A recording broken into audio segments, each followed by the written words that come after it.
Selama bertahun-tahun, Simonette menjalani kehidupan pernikahan yang bahagia bersama suami yang dia cintai.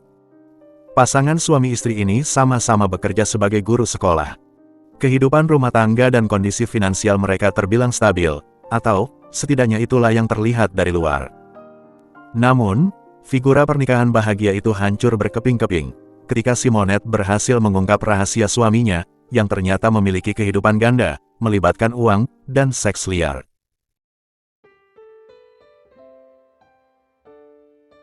Terima kasih sudah klik video ini. Selamat datang di channel The Purbas. Apa kabar kalian hari ini? Semoga kalian semua dalam keadaan sehat walafiat, tanpa kurang satu apapun. Kalau ada yang sekarang sedang terbaring sakit, semoga lekas sembuh dan bisa segera beraktivitas kembali. Melalui video pertama dari saya untuk tahun 2024 ini, saya berharap, semoga banyak hal baik yang terjadi dalam hidup saya dan kalian semua sepanjang tahun ini. Albuquerque di tahun 1982 adalah sebuah kota di New Mexico yang dianugerahi Tuhan dengan cuaca yang hampir sempurna, dengan kombinasi langit biru dan sinar matahari yang cerah hampir sepanjang tahun. Di tahun itu, tepatnya pada tanggal 25 September, salah satu keluarga yang tinggal di kota tersebut juga mendapat anugerah tersendiri dari Tuhan. Seorang putri cantik hadir di keluarga Meigs yang mereka beri nama Simonette. Simonette tumbuh menjadi anak yang sehat, aktif dan ceria. Di wajahnya selalu terpancar senyum manis dan hangat, bahkan sejak dia lahir. Ayah Simonette adalah tentara di Angkatan Udara Amerika Serikat. Jadi setiap kali surat penugasan sang ayah keluar, maka mereka sekeluarga akan pindah ke kota baru sesuai dengan penugasan sang ayah. Hingga kemudian di tahun 90-an, keluarga ini menetap di kota New York. Simonette adalah siswi yang cerdas dan berprestasi secara akademik. Dia bisa membagi waktu dengan baik, kapan harus bermain, dan kapan harus belajar. Lulus dari SMA Fort Hamilton, dia memutuskan untuk lanjut kuliah di perguruan tinggi Staten Island, mengambil jurusan pendidikan. Setelah meraih gelar sarjana pendidikan, Simonette ikut tes CPNS pada tahun 2006 dan berhasil lulus menjadi guru di Departemen Pendidikan Kota New York. Penugasan pertamanya adalah menjadi guru IPS di sebuah sekolah menengah yang berada di kawasan Brooklyn yang terkenal rawan aksi kejahatan. Namun Simonette berhasil menyesuaikan diri dengan lingkungan itu dan tidak merasa terintimidasi dengan tingkah serta ulah dari murid-muridnya yang nakal. Simonette bahkan memprakarsai berdirinya klub leadership remaja putri, yang bertujuan untuk memberi pelajaran dan pelatihan khusus untuk siswi-siswinya, agar terhindar dari pergaulan yang tidak baik, dan supaya bisa mendapatkan masa depan yang lebih baik.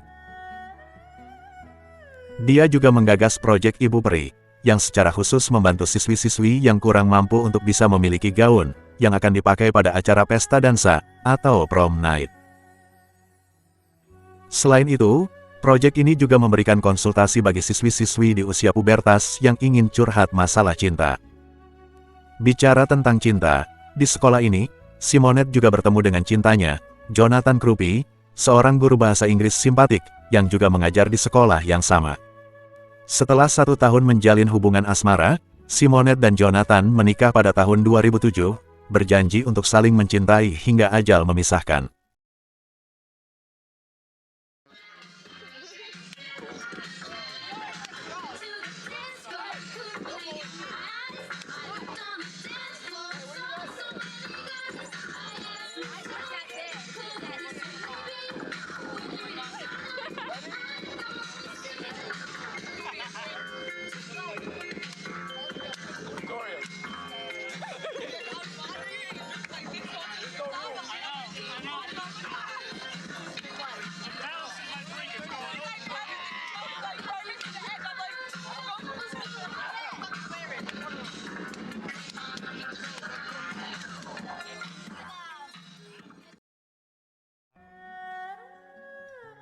Setelah menikah, pengantin baru ini membangun sarang cinta mereka di sebuah kondominium. 2 tahun kemudian, di tahun 2009, keduanya sama-sama pindah mengajar di sebuah sekolah khusus dengan gaji yang jauh lebih besar daripada sebelumnya. Jonathan dan Simonette belum merencanakan untuk memiliki anak. Mereka masih menikmati hidup seolah mereka masih pacaran. Simonette adalah penggemar berat Disney, jadi mereka akan pergi liburan ke Disney World yang berada di Orlando, Florida setiap tahunnya, di mana keduanya banyak mengambil foto dengan senyum lebar yang menyiratkan betapa bahagia hidup mereka. Selain masih ingin menikmati masa-masa berdua saja, Jonathan dan Simonette sama-sama melanjutkan pendidikan mereka ke jenjang S2 di kampus yang sama.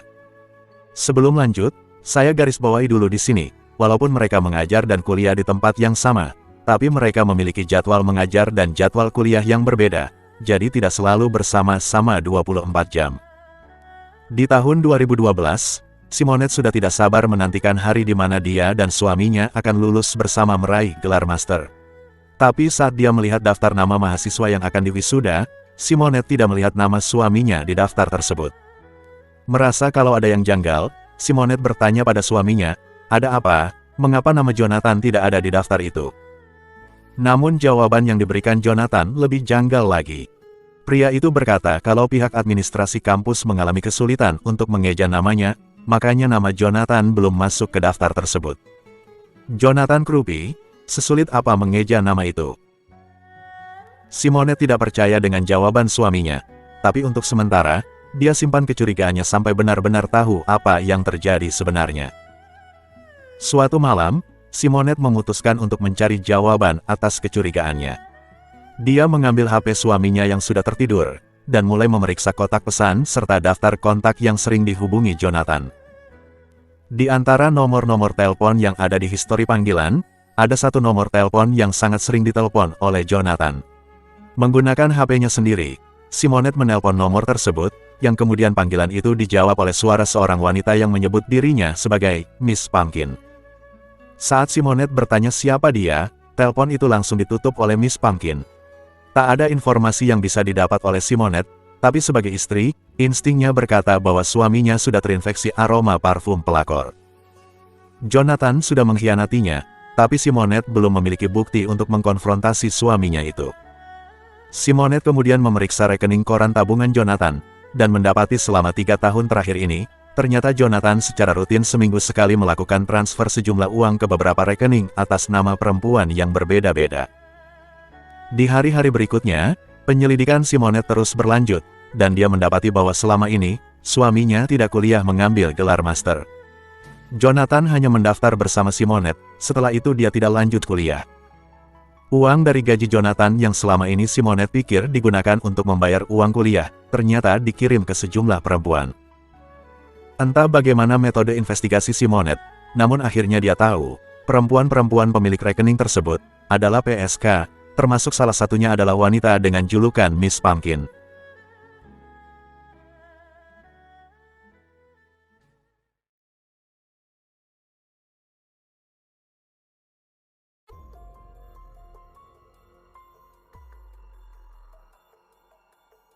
Siang hari di tanggal 5 Juli tahun 2012, operator 911 menerima panggilan telepon darurat dari Jonathan Krupi, yang melaporkan bahwa dia baru saja pulang ke rumah, mendapati istrinya sudah tergeletak sekarat dengan begitu banyak luka tusuk di sekujur tubuhnya. Jonathan berkata bahwa sepertinya ada perampok yang masuk ke rumah mereka. Polisi dan ambulans yang tiba di TKP, sudah terlambat untuk menyelamatkan nyawa Simonette. Wanita itu dinyatakan sudah meninggal, hanya berselang 2 hari sebelum peringatan ulang tahun pernikahan mereka yang ke-5 tahun. Hasil autopsi menyatakan bahwa Simonette Mapes Krupi meninggal akibat 15 luka tusuk di tubuhnya. Selain itu, di sekujur tubuhnya, terdapat beberapa lebam, yang mengindikasikan bahwa korban sempat melakukan perlawanan, juga diduga korban sempat terjatuh dari tangga. Jonathan sangat terpukul dengan peristiwa itu. Dalam keterangannya, Jonathan berkata bahwa pagi itu, dia bangun tidur lebih dulu sekitar jam 6.45 pagi dan bersiap-siap untuk pergi ke bengkel mobil. Jam 7.30, Jonathan membangunkan istrinya sebelum meninggalkan rumah. Simonette kemudian bertanya pada suaminya, bisakah mampir ke sekolah dan mengambil beberapa buku serta beberapa barang lain yang dia perlukan untuk mempersiapkan materi pelajaran berikutnya. Jonathan mengiyakan dan pergi dari rumah, sementara Simonette kembali ke tempat tidur. Selanjutnya Jonathan bercerita, setelah meletakkan mobilnya di bengkel, dia pergi ke bioskop dan menonton sebuah film. Keluar dari bioskop, dia kemudian mengambil mobilnya di bengkel dan pergi ke sekolah, mengambil buku dan barang-barang yang diminta Simonette.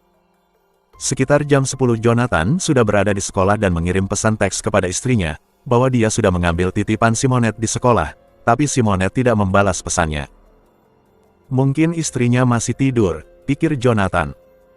Dari sekolah, Jonathan tidak langsung pulang ke rumah. Dia pergi ke pusat kota untuk membeli sepasang sepatu. Tapi setelah dia masuk ke 5 toko, Jonathan tidak menemukan sepatu yang dia inginkan. Jonathan tidak jadi beli sepatu dan memeriksa HP-nya. Simonette belum membalas pesannya hingga jam 11:50 menit. Jonathan mengirim pesan teks sekali lagi, memberitahu istrinya bahwa dia sekarang OTW pulang ke rumah, tapi mau mampir dulu ke toko material untuk membeli cat tembok. Simonette lagi-lagi tidak membalas pesan teks itu. Sekitar jam 12:15 menit, Jonathan memutuskan untuk menelpon istrinya. Mungkin kalau mendengar bunyi dering telepon, Simonette akan bangun dari tidurnya. Sekalian Jonathan mau bertanya apa ada sesuatu yang ingin dibeli dalam perjalanannya pulang ke rumah, namun Simonette tidak menjawab teleponnya.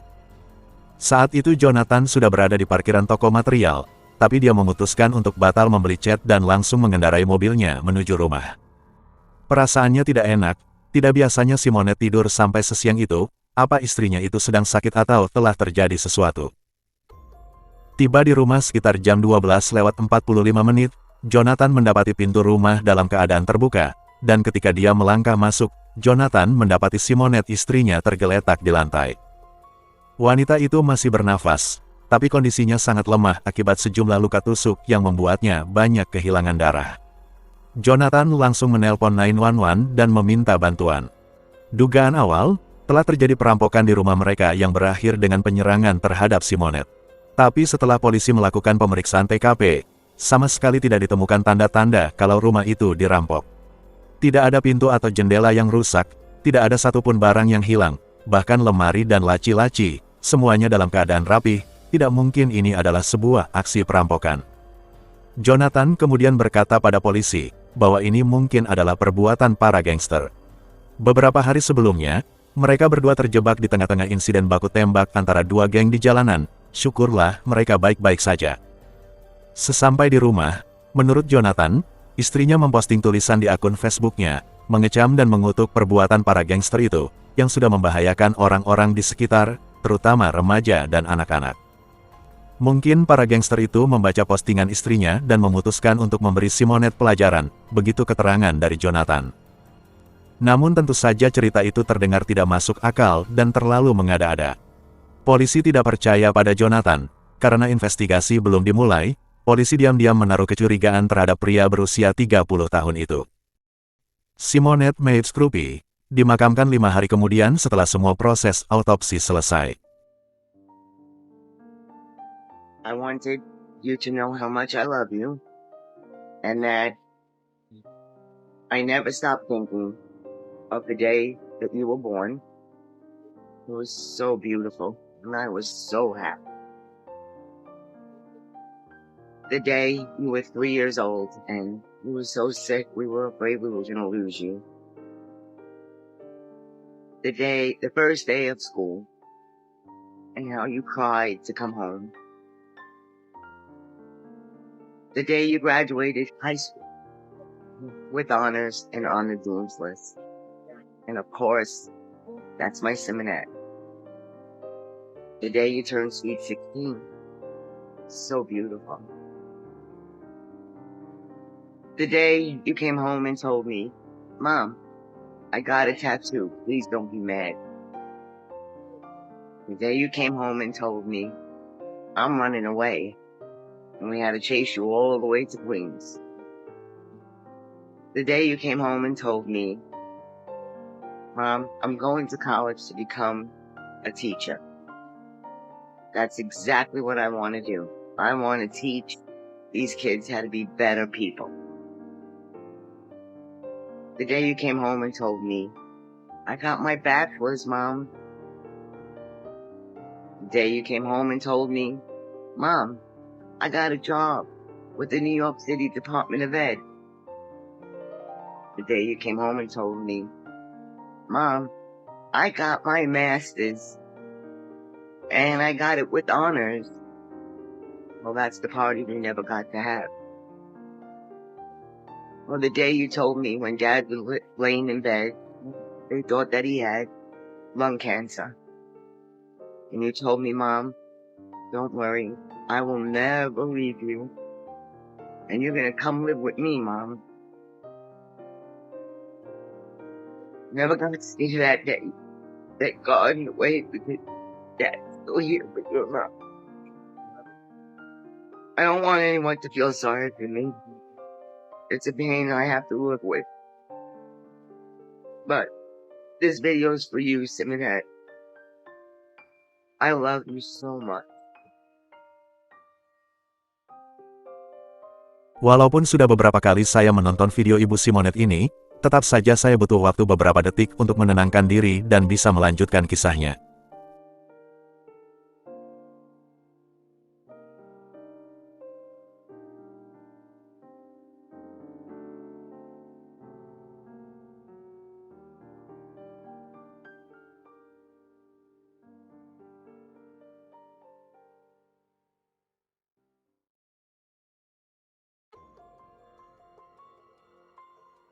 Berdasarkan hasil olah TKP, detektif polisi menyimpulkan bahwa insiden yang menyebabkan kematian Simonette Mapes Krupi bukanlah aksi perampokan. Tidak ada pintu atau jendela yang rusak, tidak ada barang yang hilang, dan seisi rumah dalam keadaan rapih dan bersih, kecuali di sekitar tubuh Simonette yang terdapat banyak noda darah. Lagi pula, perampok mana yang sangat berniat untuk menghabisi Simonette dengan 15 kali tikaman, seakan-akan si perampok memiliki dendam kesumat terhadap Simonette. Selanjutnya, berdasarkan keterangan dari Jonathan sang suami, ada kecurigaan kalau insiden itu adalah perbuatan sekelompok anggota geng yang ingin balas dendam akibat tulisan Simonette di Facebook. Melihat sifat brutal dari serangan tersebut, memang masuk akal kalau beberapa preman melakukan penyerangan dengan 15 luka tusuk di sekujur tubuh Simonette. Tapi kalau memang itu adalah perbuatan gangster, mereka cenderung akan mengamuk membabi buta dan melakukan perusakan di seisi rumah. Selain itu, pasti mereka akan meninggalkan banyak sidik jari dan jejak DNA di TKP, sementara tim forensik tidak menemukan satupun sidik jari dan DNA asing di TKP. Sejak awal investigasi, detektif polisi sudah memusatkan kecurigaan terhadap Jonathan, suami yang terlihat sangat berduka. Detektif hanya perlu menemukan bukti dan petunjuk untuk membawa kasus ini ke pengadilan. Seperti yang sudah disebutkan barusan, di TKP dan di tubuh Simonette, tidak ditemukan sidik jari dan DNA asing, menandakan kalau penyerangan itu adalah aksi pembunuhan yang sudah direncanakan secara matang. Si pelaku sudah membersihkan TKP hingga tidak menyisakan petunjuk sedikit pun bagi tim investigasi.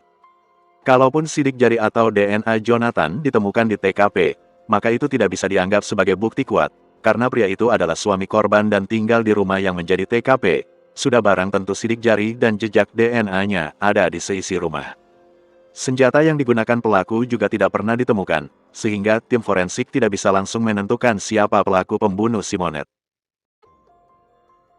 Selama 3 bulan lebih penyelidikan, detektif berhasil menemukan sejumlah petunjuk dan bukti tidak langsung. Yang pertama, alibi Jonathan sangat lemah.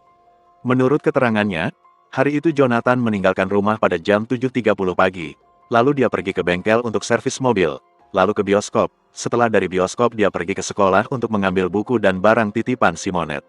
Jonathan kemudian mendatangi 5 toko sepatu, namun tidak berhasil menemukan sepatu yang dia inginkan. Dari toko sepatu, Jonathan memutuskan untuk pulang, tapi dia berencana mampir ke toko bangunan untuk membeli cat tembok.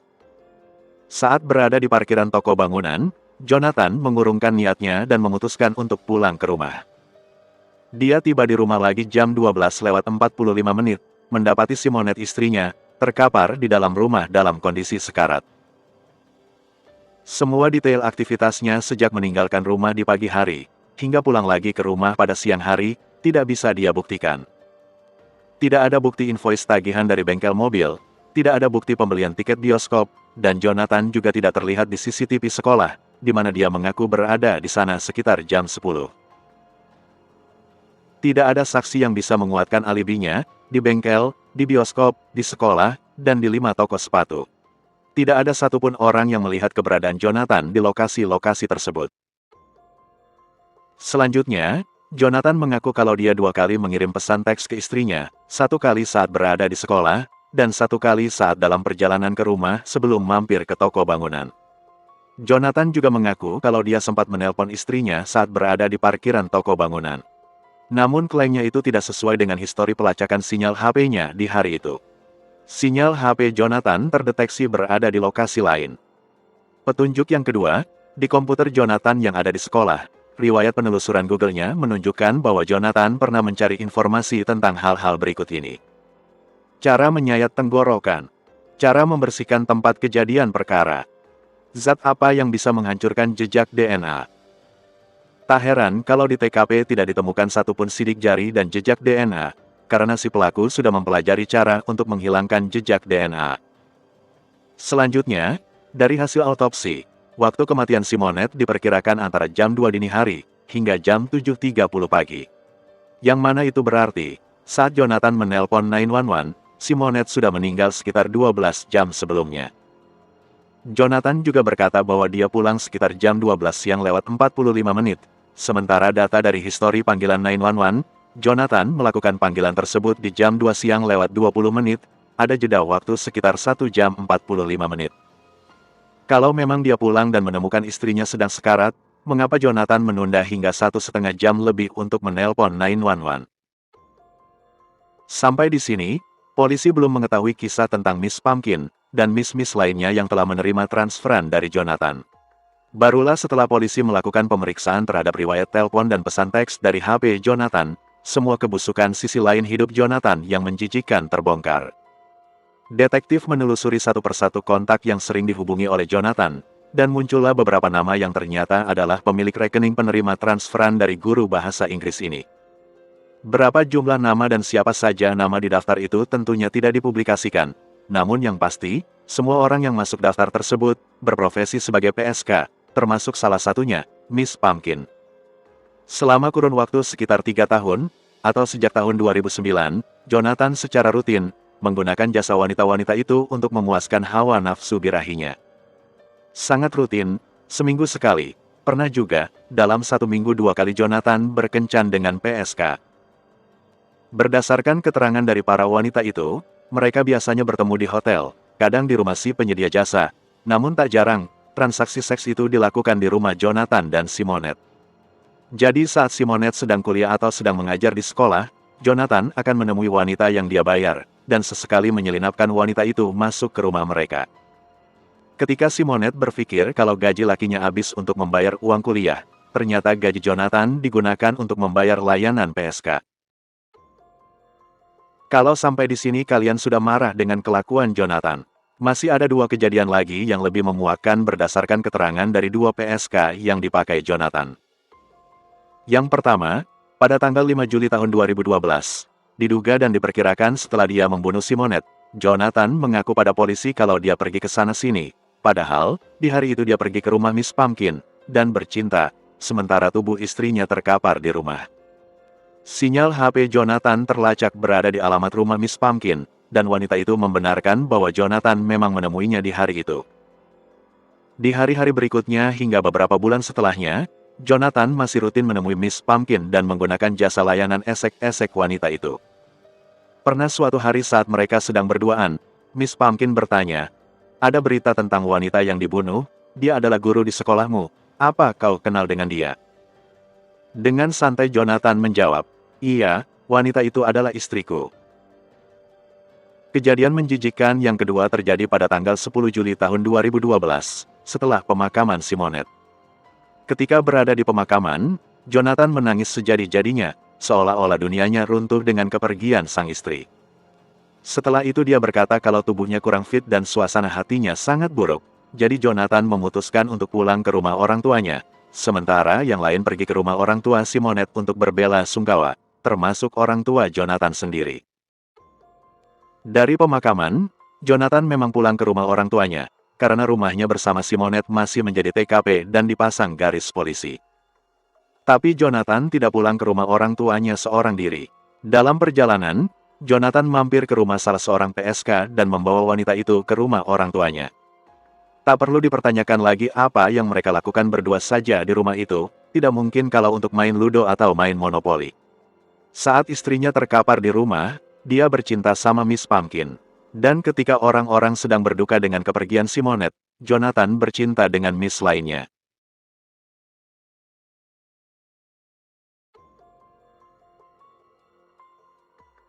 Walaupun senjata pembunuhan tidak pernah ditemukan, dan tidak ada bukti langsung yang mengaitkan Jonathan terhadap kematian istrinya, namun detektif berhasil mengumpulkan banyak bukti tidak langsung yang sudah cukup untuk mengirim Jonathan Krupi ke hadapan juri. Jonathan ditangkap pada bulan November tahun 2012 dan ditetapkan sebagai tersangka dalam pembunuhan Simonette Mapes Krupi istrinya. Motifnya adalah untuk menutupi aib. Kuat dugaan kalau Simonette mengetahui semua perbuatan Jonathan dan mengkonfrontasi pria itu. Jonathan yang tidak ingin topengnya terbuka, memutuskan untuk menutup mulut Simonette selamanya. Atau diduga, telah terjadi pertengkaran hebat di antara keduanya ketika Simonette mengetahui perbuatan kotor suaminya selama ini, kemudian Jonathan lepas kendali dan menikam Simonette hingga tewas kehabisan darah. Dalam sidangnya, di hadapan hakim dan juri, Jonathan mengakui perbuatan kotornya yang sudah menggunakan jasa PSK sejak tahun 2009 dan mengkhianati istrinya, tapi Jonathan mengaku tidak bersalah atas dakwaan pembunuhan terhadap Simonette. Pengacara Jonathan menghadirkan para saksi yang menyatakan bahwa pasangan suami istri tersebut tidak pernah terlihat bertengkar sepanjang hampir 5 tahun pernikahan mereka. Jonathan dan Simonette tampaknya bahagia dan baik-baik saja, jadi sepertinya tidak mungkin Jonathan bisa membunuh Simonette, apalagi dengan cara sesadis itu. Tapi saat mereka ditanyai apakah mengetahui kisah perselingkuhan Jonathan bersama banyak wanita PSK selama 3 tahun terakhir, para saksi berkata sama sekali tidak tahu. Di mata mereka, Jonathan adalah seorang guru dan suami yang baik. Jaksa penuntut mengajukan sejumlah bukti tidak langsung, tapi cukup kuat untuk mengaitkan keterlibatan Jonathan atas kematian Simonette. Jonathan mungkin berpikir kalau kejahatannya sempurna dengan menghilangkan semua sidik jari dan jejak DNA, tapi dia lalai untuk membangun alibi yang kuat. Selain itu, jaksa juga menghadirkan sejumlah saksi yang pernah menjadi teman kencan berbayar Jonathan, termasuk Miss Pumpkin, PSK favoritnya. Miss Pumpkin bersaksi bahwa dia pertama bertemu Jonathan di tahun 2009 melalui iklan layanan wanita itu di situs dewasa. Jonathan menghubungi nomor teleponnya dan mengaku bernama Mike. Setelah pertemuan pertama, Jonathan alias Mike ketagihan dengan tubuh Miss Pumpkin dan repeat order berkali-kali. Selain bertemu di hotel dan di rumah Miss Pumpkin, mereka juga beberapa kali bercinta di rumah Jonathan dan Simonette. Hingga akhir, Jonathan masih mengaku tidak bersalah dan tetap dengan teori awalnya yang mengklaim bahwa istrinya tewas karena diserang oleh anggota geng yang ingin balas dendam kepada Simonette. Dalam pernyataannya, Jonathan meminta maaf kepada orang tua Simonette atas kebohongan dan perselingkuhannya. Tapi dia tidak akan minta maaf atas meninggalnya Simonette, karena dia bukanlah pembunuh istrinya. Namun walaupun dia bersikeras dengan pernyataan tidak bersalahnya, pada tanggal 23 September tahun 2015, juri memutuskan, Jonathan Krupi bersalah atas pembunuhan tingkat 2. Hakim menjatuhkan vonis penjara seumur hidup, dengan minimal menjalani masa tahanan selama 25 tahun, sebelum bisa mengajukan pembebasan bersyarat. Jonathan kemudian dikirim ke lembaga pemasyarakatan dan mungkin dia akan bebas pada tahun 2037 apabila permohonan pembebasan bersyaratnya dikabulkan. 4 tahun kemudian, Jonathan mengajukan banding atas vonisnya di bulan Mei tahun 2019. Pengacaranya mengklaim bahwa investigasi terhadap komputer dan HP-nya dilakukan secara ilegal.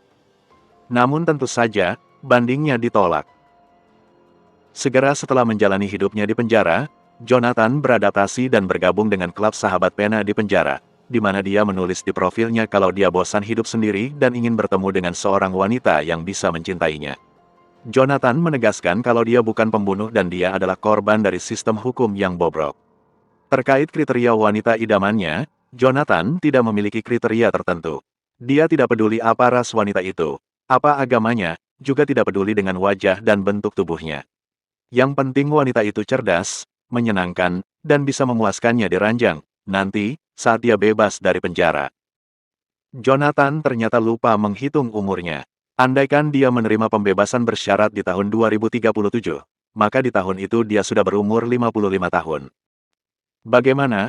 Apa ada yang berminat untuk menjadi wanita idaman Jonathan?